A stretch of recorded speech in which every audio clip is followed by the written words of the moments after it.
Hello, ladies and gentlemen, and welcome to today's vlog. Not gonna be a good one, I'm afraid.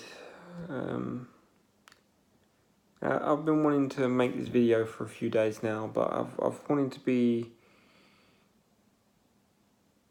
in the right place. Some of you may have noticed that I was a bit off on the last TTW. I hadn't slept very well. Yeah. Because I want to apologize for that because I felt like it was a really bad show. And just to be clear, I'm not apologizing for the crashes, even though that sucks, because I have no control over that or anything that went wrong. I was apologizing for me.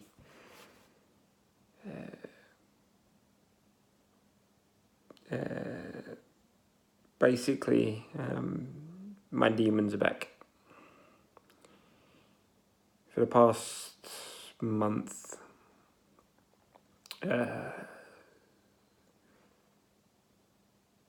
my depression's been back, and it's been back hard. Not quite sure what's triggered it. I have some theories, but about a month ago now, I've been dealing with this. I was putting William to bed, and the way we do it is I lay down next to William, and we watch some videos, and listen to some music, some calm music, until eventually he falls asleep. Now, usually, he'll get up and down a few times during that, try to get up. I might pick him up, put him back to bed, and so on and so forth. Now, this day, about a month ago, he got up once. The first time he got up that night. So I had absolutely no frustration build up. No, nothing. He was as good as gold. He just wanted to get up a bit. He wasn't being difficult. He was being a good little boy. He was just cuddling up next to Daddy, and he just decided to get up once, and I broke down. I broke down into tears, and I don't know why. I still don't know why.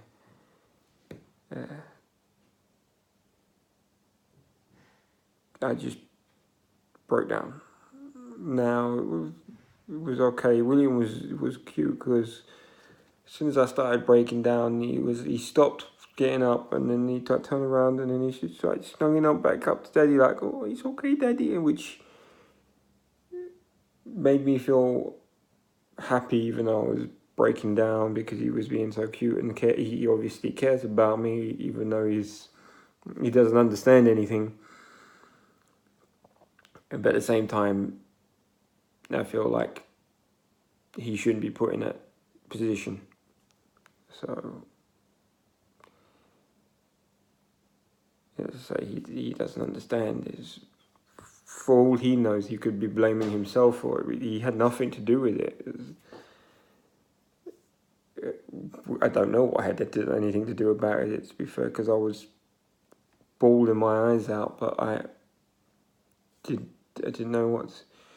So my theories, after looking back at it, this was the day that I found out the news that Roman Reigns had leukemia, and I love wrestling, and it sucks that he has leukemia, but I don't think that's the reason.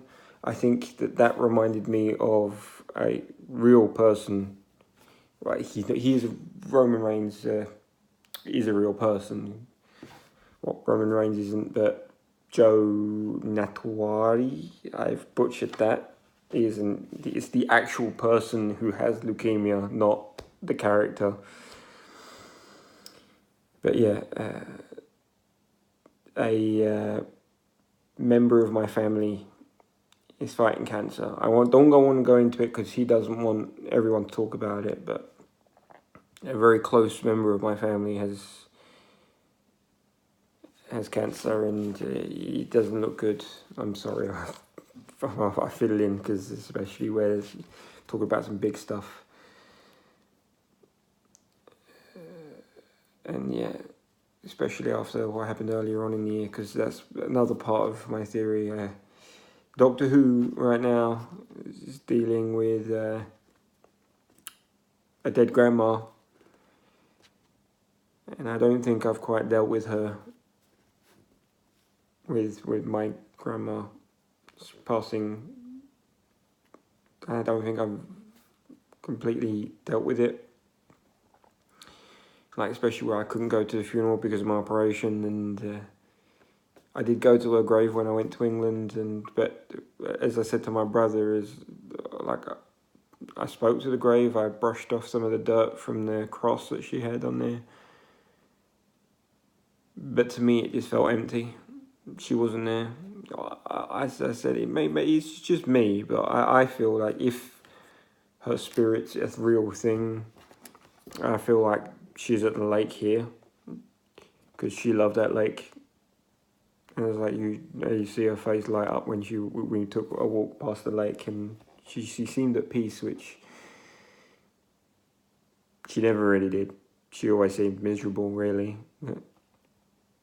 She was in a lot of pain, so she had a right to, both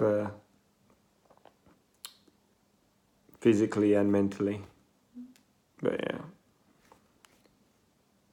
But I think those two things combined, like Doctor Who reminded me of Grandma, and the Roman Reigns situation reminded me of a family friend, merged together and made me fall back into my depression. Because as I say, at the beginning, about a month ago, where I was just feeling off, and then I broke down. And I wasn't even doing my usual. Usually when I fall into my depression, I'm like, I'm shit, I'm no good, I'm rubbish, I'm a useless pile of shit. All of this stuff's running through my head. Not this time. Of course, the depression has triggered that. That has happened, I will admit it.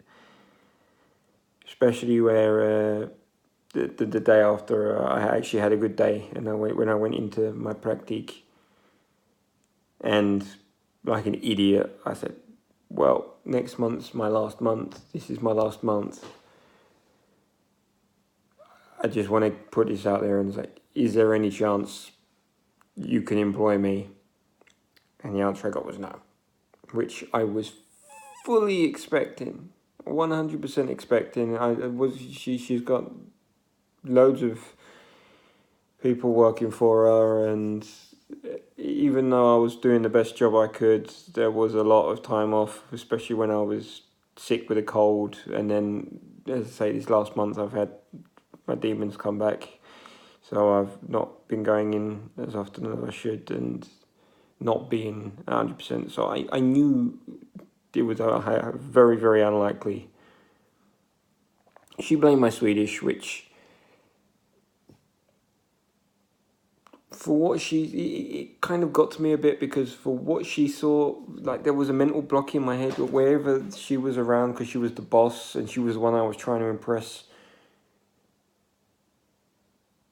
My head shut off and my Swedish was limited, and all of a sudden, but as soon as her back was turned, I was quite fluent. Yeah, I would struggle here and there with the odd bits, but I could get around it quite easily, and I was actually really building up my Swedish. But whenever she was there, the switch went off, and I'm like, I don't understand. And like there was a word that I couldn't think of, and the second she went away, it was like, precis. I ended up saying exactly in English to her. As soon as she walked away, it was precis. It's a very, very commonly used word in the Swedish language, and you use it nearly every day. But my word went blank at that time, as just to explain what it was, and that kind of got to me because I kind of got in my own way. I knew I was the problem. And as I say, I think, to be fair, I think even if I did everything perfectly, my Swedish wasn't a problem, I still think it would be a long shot to work there because they've only got so many hours and it's just got a budget and everyone works there is good, so they can't exactly fire anyone to put me in place. While I was working there was one woman that wasn't very good and she's gone now. But she was only employed for the summertime while they were on holiday and whatnot, so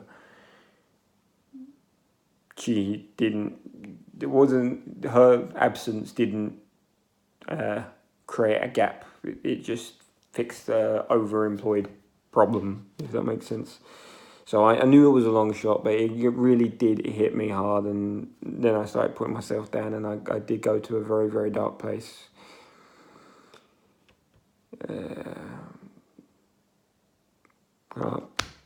I was looking at my pill drawer, and I don't think I need to go into any more detail than that. But it was just a brief moment, brief bit of weakness, but William came into my head, and as I was saying to my doctor, because now I actually have sick leave, I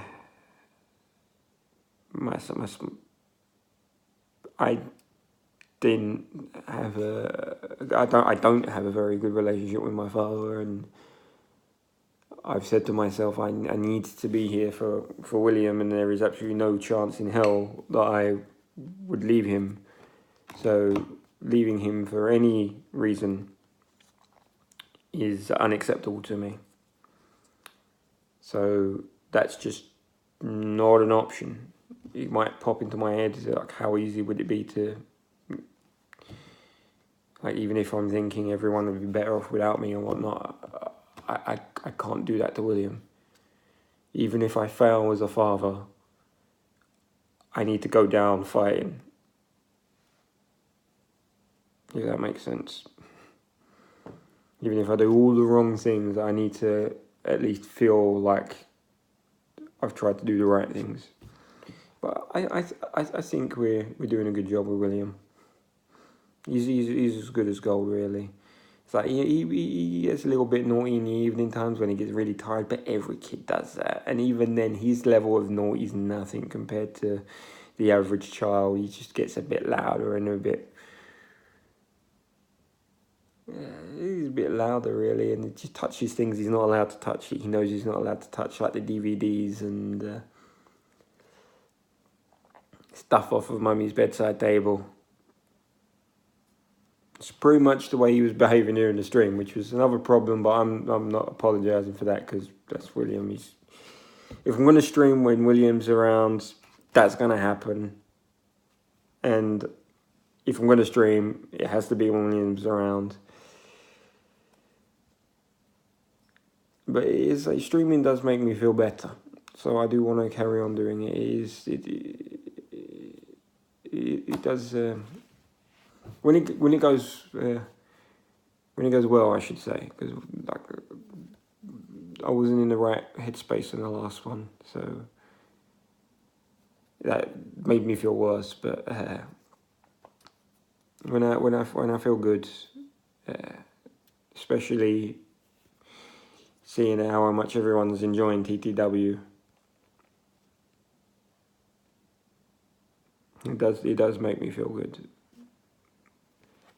and it helps a lot. But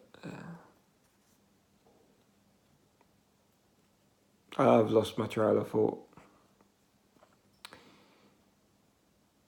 So yeah, that was it. I want to carry on streaming, and but as I say, I have to make have some leeway, because of course Hannah's started her job now. She'll be working weekends. Of course, that means that TTW will have to change days, because I'll have to, even though William ends up at the computer watching me stream, I still would like for those like 2 hours or so, Hannah to take him. But it doesn't work that way. But yeah, I'm rambling now, but I just wanted to get this video out so I could just get some shit out of my head and let people know what's going on, and also to do my bit to help other people in this situation. Let them know they're not alone. But yeah, if anyone of you needs to talk, just let me know, either on Twitter or on Facebook or in the comments or somewhere. But yeah, so thanks for listening to me. Sorry I've been rambling a bit, but as I say, I just had to get this stuff out. So thanks for watching.